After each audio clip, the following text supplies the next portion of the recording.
上一次咧，我幫你個心臟唔掂嘅，又唔妥嘅，咁我幫你掂完咗幾次，即刻好翻，係大約幾多次到啊？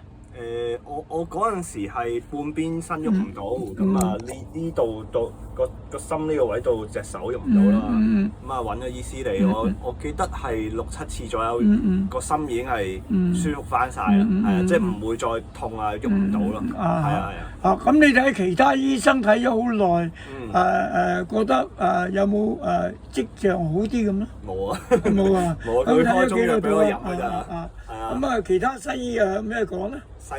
西醫冇啊，佢哋都叫我唞多啲咯。哦，咁樣。都開啲止痛藥嗰啲咯，係啊。咁我依家咧就係用電命嘅方法啦，幫你心臟同埋其他嘅血管又有沉澱嘅物鈣化咗硬化咗條血管，咁所以我用電命係最快嘅，電子即係大約同光速差唔多相等，咁1秒鐘環遊地球7週半，咁可以將啲藥帶動入去，整啲細胞去復甦咯。